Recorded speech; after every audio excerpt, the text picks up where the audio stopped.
Olá a todos, sejam bem-vindos a mais um estudo continuado do livro que é o Espiritismo. Nosso canal Espiritismo a Nova Era, a Era Nova, melhor dizendo, tem como proposta postagens de palestras que a gente realiza e postagens dos estudos espíritas. Hoje nós damos sequência ao nosso estudo do livro, o que é o Espiritismo, e a gente vai iniciar o item Oposição da Ciência. Este item ele é um pouquinho mais longo, então eu já adianto a vocês que ele vai ser dividido em 2 vídeos, este e o que virá na sequência, tá bom? Antes do nosso estudo, eu quero ler para vocês um único parágrafo bem pequeno do Evangelho segundo o Espiritismo, que está no capítulo 17 e pertence ao item 10. O item 10 tem como título O Homem no Mundo. E o penúltimo parágrafo diz o seguinte: a perfeição está inteiramente, como disse o Cristo, na prática da caridade absoluta, mas os deveres da caridade se estendem a todas as posições sociais, desde a menor até a maior. O homem que vivesse só não teria caridade a exercer. Não é senão no contato com os semelhantes, nas lutas mais penosas, que disso encontra a ocasião. Aquele, pois, que se isola voluntariamente, se priva do mais poderoso meio de perfeição. Não tendo que pensar senão em si, sua vida é a de um egoísta. Aí ele finaliza na última frase do parágrafo de baixo: Deus é amor e abençoa aqueles que amam santamente. Mensagem de um espírito protetor de Bordeaux, 1863. Faz a gente pensar, não é mesmo? Nós estamos nos isolando voluntariamente ou a gente está permitindo que nós possamos conviver com as pessoas, conviver com os nossos amigos, os nossos familiares, a fim de que nessa convivência a gente nos utilize do mais poderoso meio de perfeição, que é a caridade, através do conviver, do viver, do interagir e do agir entre as pessoas. Porque nós crescemos juntamente, nós somos seres gregários, nós precisamos estar em sociedade para que a gente possa viver e ter todo o amparo. Porque numa sociedade uma pessoa tem um talento, faz uma coisa, outro, e assim nós nos amparamos mutuamente em todos os sentidos, no sentido material, no sentido moral. E nós aprendemos nesta convivência a caridade. Vamos fazer a nossa prece para que a gente possa equilibrar os nossos corações. Fechando os nossos olhos, imaginemos Jesus conosco, Jesus na nossa frente, a nos olhar com um olhar misericordioso, compassivo, a estender sobre nós a sua mão e a derramar sobre nós uma luz que nos acerena, que nos conduz a pensar nele, no seu Evangelho, a lembrar dos exemplos de caridade que ele nos trouxe e a nos fortalecer, tendo Jesus como mestre e guia nas ações do nosso dia a dia. Fique conosco, mestre, neste estudo. Mais uma vez te pedimos a sua proteção e a sua divina inspiração, e que assim seja. Seguindo a pedagogia adotada, nós vamos começar a leitura do item proposto, Oposição da Ciência. Nesse momento a gente vai ver aqui um pensamento um pouquinho diferente do cético. A gente vai fazer a leitura, depois a gente faz algumas colocações bem interessantes e importantes sobre. O visitante, o cético, pergunta a Kardec: vós dizeis que vos apoiais sobre fatos. Mas se vos opõe à opinião dos sábios, que os contestam, ou que os explicam de maneira diversa da vossa, por que eles não encaparam os fenômenos das mesas girantes? Se eles tivessem visto nelas alguma coisa de sério, não teriam, nem, me parece, negligenciado de fatos tão extraordinários, e ainda menos de os repelir com desdém, ao passo que eles estão todos contra vós. Os sábios não são o farol das nações, e seu dever não é o de espalhar a luz? Por que quereríeis que eles a tivessem abafado quando se lhes apresentava uma tão bela ocasião de revelar ao mundo uma força nova? Kardec responde ao visitante: acabais de trazer o dever dos sábios de um modo admirável. Pena que o tenho olvidado em mais de uma circunstância. Mas, antes de responder a essa judiciosa observação, eu devo revelar um erro grave que vós haveis cometido, dizendo que todos os sábios estão contra nós. Como já disse, é precisamente na classe esclarecida que o Espiritismo faz mais prosélitos, iniciantes. E isso em todos os países do mundo. Eles se contam em grande número entre os médicos de todas as nações e são homens de ciência.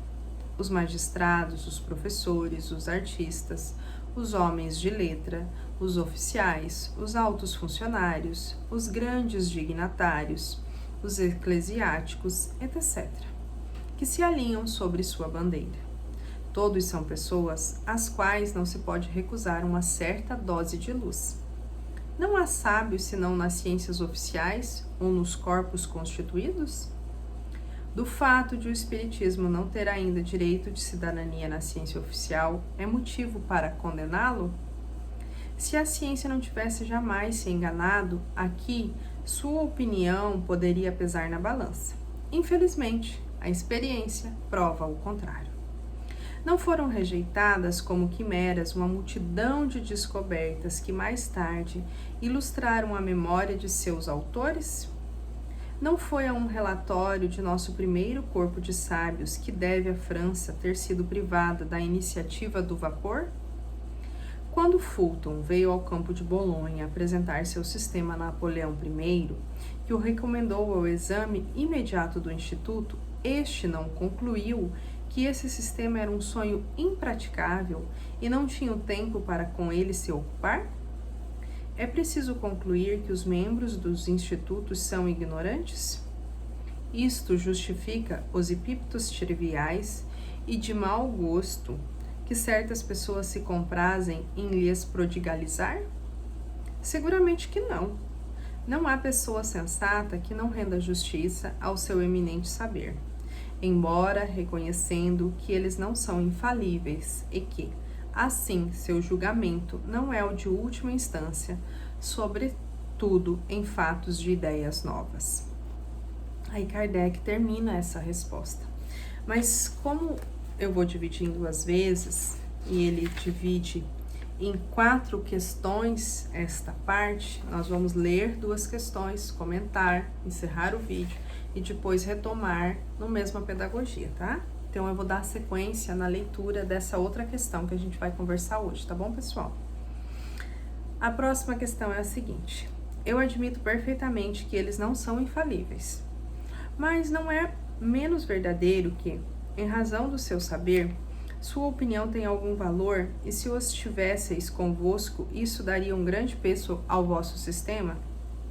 Vós admitis também, Kardec responde, vós admitis também que cada um não é bom juiz senão naquilo que é de sua competência. Se quereis construir uma casa, procurais um músico? Se tivesseis doente, vos fareis cuidar por um arquiteto? Se tivesseis um processo, procurarei a opinião de um dançarino? Enfim, se trata de uma questão de teologia, a opinião a fareis resolver por um químico ou por um astrônomo? Não. Cada um em seu trabalho. As ciências vulgares repousam sobre as propriedades da matéria, que se pode manipular à vontade, e os fenômenos que ela produz têm por agente as forças materiais. Os do Espiritismo têm por agentes inteligências independentes, que têm seu livre-arbítrio e não estão submetidas aos nossos caprichos. Eles escapam, assim, aos nossos procedimentos de laboratório e aos nossos cálculos e, desde então, não são mais da alçada da ciência propriamente dita. A ciência, pois, enganou-se quando quis experimentar os espíritos com uma pilha voltaica. Ela fracassou, e assim deveria sê-lo, porque usou uma analogia que não existe.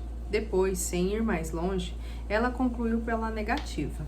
Julgamento temerário que o tempo se encarrega todos os dias de reformar, como reformou muitos outros, e aqueles que o tiveram pronunciado passarão pela vergonha de se escreverem muito levianamente por falsearem contra o poder infinito do Criador.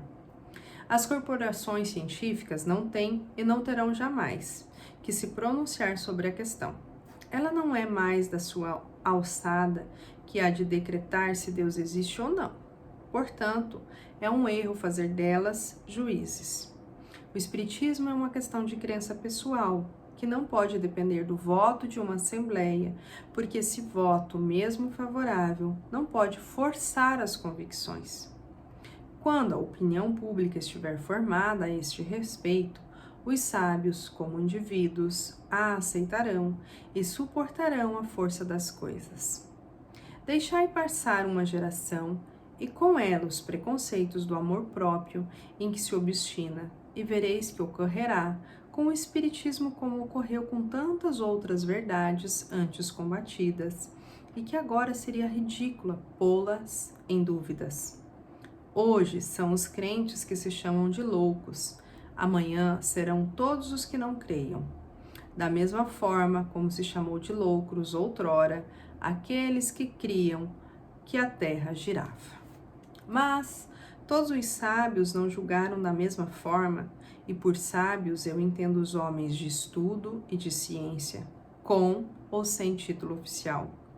Muitos fizeram o seguinte raciocínio: não há efeito sem causa, e as mais vulgares efeitos podem se conduzir ao caminho dos maiores problemas. Se Newton tivesse desprezado a queda de uma maçã, se Galvani tivesse menosprezado sua criada, tratando-a de louca e visionária quando ela lhe falou das rãs que dançavam no prato, talvez estivessem ainda por serem descobertas a admirável lei da gravitação universal e as fecundas propriedades da pilha. O fenômeno não se designa sob o nome burlesco de dança das mesas. Não é mais ridículo que o da dança das rãs? E talvez encerre também um desses segredos que revolucionam a humanidade quando se tem sua chave. Disseram ainda por outro lado: uma vez que tantas pessoas que deles se ocupam, uma vez que homens sérios deles fizeram um estudo, é preciso que haja aí alguma coisa. Uma ilusão, se quer. Não pode ter caráter de generalidade. Ela pode seduzir um círculo, uma comunidade, mas não o mundo todo. Guardemo-nos, pois, de negar a possibilidade do que não compreendemos, sobre a pena de receber, cedo ou tarde, um desmentido que não fará o elogio da nossa perspicácia. Então, a gente encerra a leitura do episódio de hoje e a gente vai fazer uma análise. Vamos fazer uma análise aqui num panorama geral.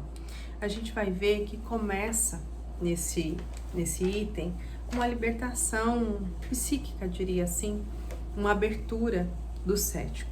Ele começa a se abrir ao conhecimento. Ele vai aprendendo com os argumentos, com as colocações lógicas de Kardec, algo novo. Ele vai vendo que pode ter sim uma verdade. E ele começa a aprender com essas verdades. E a gente, cada um de nós, está sempre aprendendo com essas verdades, não é mesmo? Conforme a gente aprende e desenvolve, a gente vai ter mais chaves para ampliar outros conhecimentos. A gente vai ter uma rede maior. Conforme a gente vai permitindo essa libertação da nossa mente, a gente vai alcançando outros voos no conhecimento, outros panoramas, outros prismas, outras formas de olhar e de enxergar a mesma questão. Mas para isso é necessário que a gente dê uma abertura na nossa mente de que aquilo é possível, de que aquilo pode se chegar num resultado comum. A gente vê isso muito e vocês devem ter alguém que vocês conhecem. Eu vivi, por exemplo, uma pessoa que não entende de matemática. Eu sou uma pessoa que não entende de matemática. Então, para mim, uma equação de segundo grau era um monstro de 19 cabeças, não era nem de 7. Para mim, eu nunca ia conseguir chegar a um resultado. Então, a minha mente, naquele sentido, era muito fechada. O que é ruim para mim, porque a matemática também é uma ciência divina, a gente também conhece Deus através da matemática. E eu via que os meus colegas, e alguns especiais, tinham uma facilidade extrema com aqueles números, e aquilo era para eles uma diversão, ao passo que alguns se tornaram inclusive professores de matemática nos dias de hoje. Então, o horizonte de conhecimento, a leveza que eles tinham sobre aquela matéria, aquela disciplina, era gostoso de ver. Mas eu, na minha mente, eu tinha uma fechadura, eu não tinha a chave que abria. E ainda não abri, tá? Mas por isso que, graças a Deus, a gente tem muitas existências, né? E um dia eu ainda vou aprender dessa matemática, essa ciência divina, porque ela também nos aproxima de Deus, que é a exatidão divina de que tudo está correto. Porém, isso também acontecia aqui com o cético, entende? Eu peguei um exemplo simples, fez a gente pensar e a gente voltou. Ele tinha essa tranca. E aqui a gente começa a ver um movimento muito sutil, psicológico, de abertura, de aceitação de novos conhecimentos, né? Ele começa a dar uma abertura. E aí a gente vê algumas colocações, nos voltando aqui para o texto, que o cético coloca. O dever dos sábios. Isso é muito importante, né? O Senhor acaba de traçar o dever dos sábios, né? Que é o farol das nações, que é o dever de espalhar a luz aos povos, a luz do conhecimento, a luz da ciência, a luz daquilo que eles se dedicam, que se debruçam. Este é o dever do sábio. O dever de uma dona de casa, zelar pela sua casa. O dever de uma mãe, com todas nós mães, é educarmos os nossos filhos. O dever nosso como esposa é sermos uma boa esposa, uma boa companheira, assim como dos nossos esposos ou esposas também.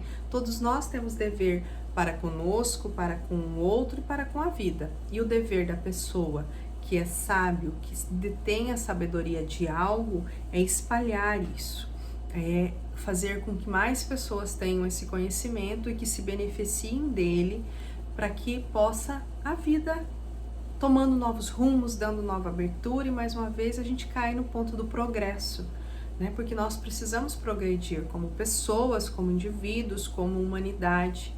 Isso é necessário para o nosso aperfeiçoamento moral, mental e espiritual. Então, Kardec fala, acabais de traçar o dever dos sábios de um modo admirável. Então, ele elogia o cético. Olha, você tem uma boa observação. Aí ele fala assim, que antes de ele responder a observação, ele vai só fazer uma correção, que não são todos os sábios que estão contra o espiritismo naquele momento. E ele cita exemplos aqui, que tem médicos, magistrados, professores, altos funcionários, grandes dignatários, e que entendem que estão a favor do espiritismo, que estão se beneficiando daquele conhecimento do espiritismo, a seu favor pessoal e a favor também daquelas pessoas que eles atendem.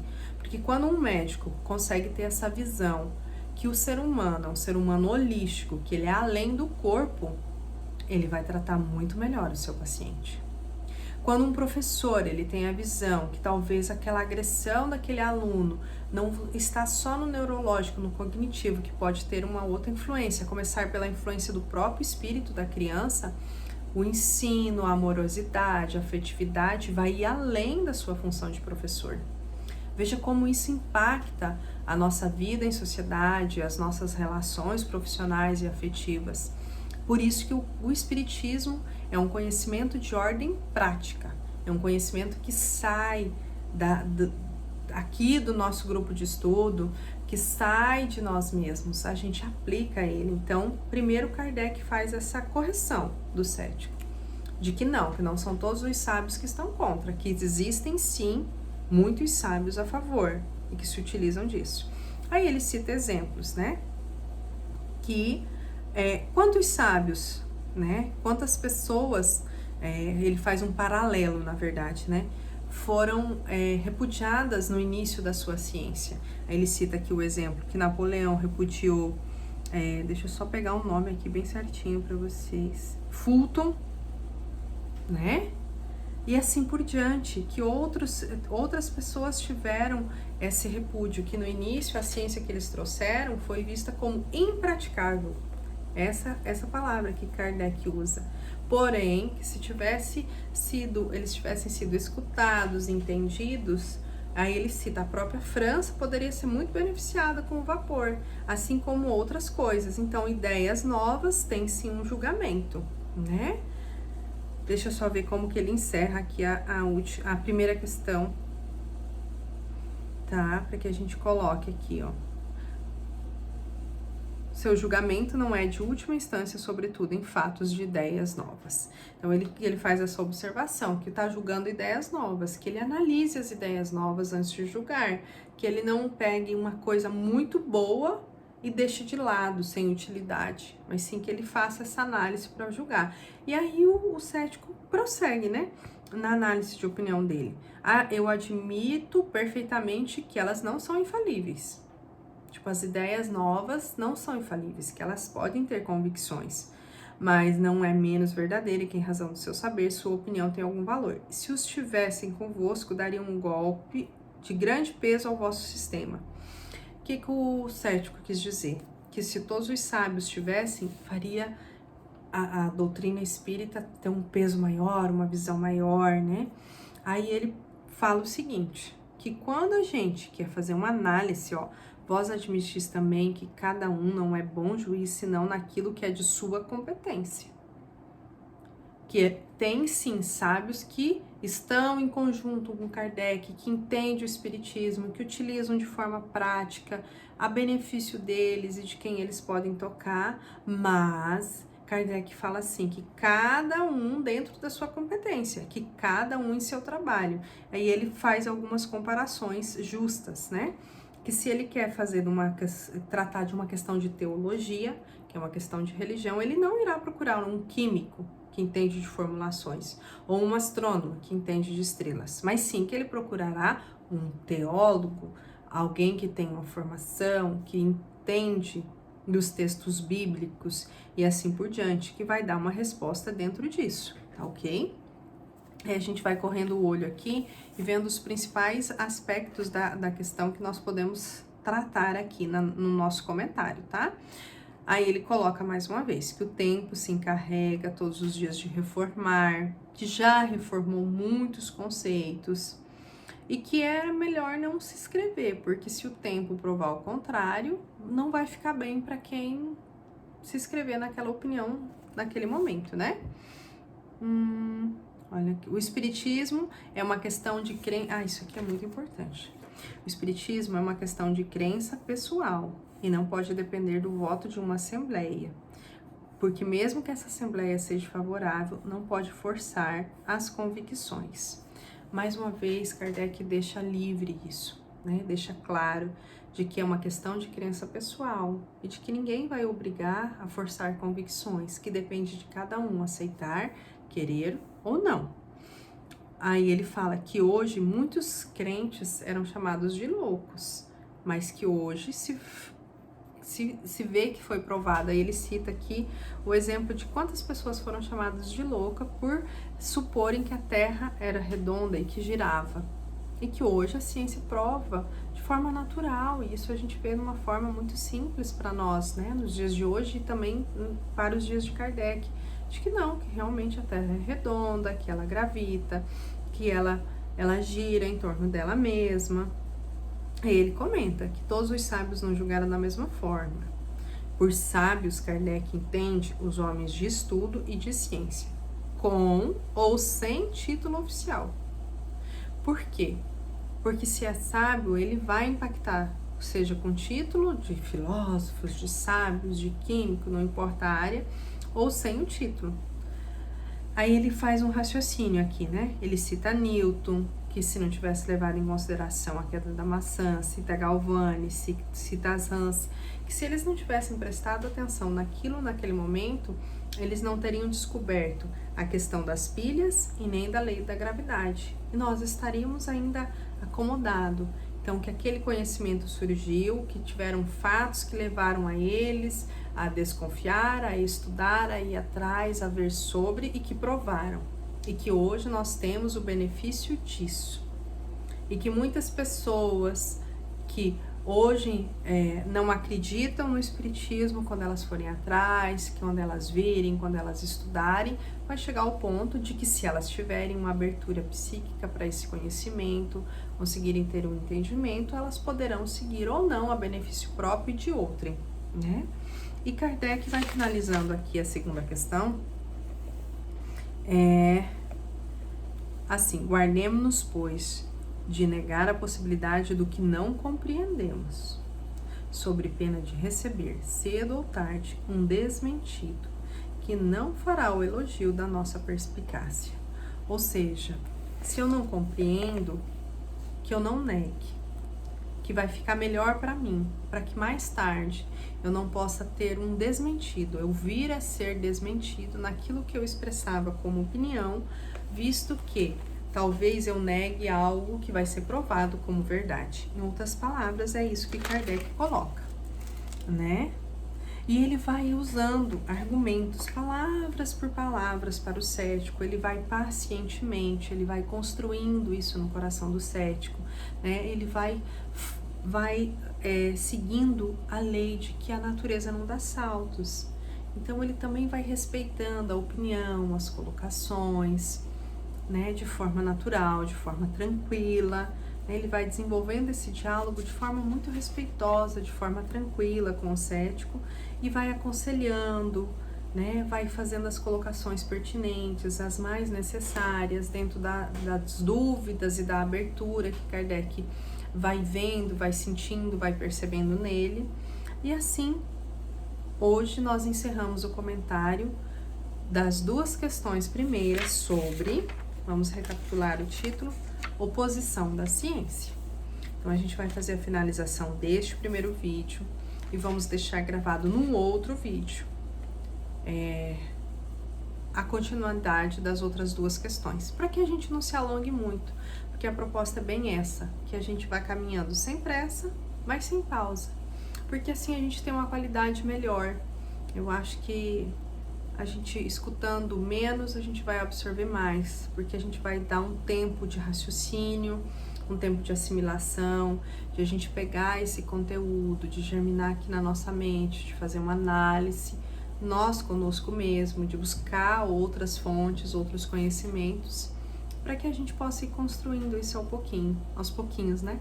Afinal, essa é a proposta, não é mesmo? Então eu vou encerrar aqui com uma prece. Se vocês quiserem acompanhar aí, fiquem à vontade.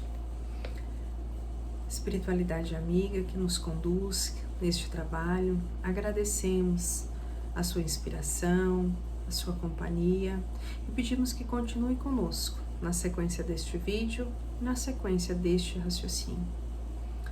Obrigado. Obrigado a você que nos acompanhou até aqui e continue nos acompanhando. Divulgue, aperte aí o sininho e faça a caridade da divulgação da doutrina. E também, se você não assistiu, eu convido a vocês que assistam, que voltem e assistam os vídeos anteriores, porque daí vai ter realmente uma sequência de estudo, um embasamento e vai ficar bem legal. Como a proposta é vídeos mais curtos, vocês vão conseguir assistir com facilidade, sem muito peso, tá bom? Obrigadão, até mais, até já já.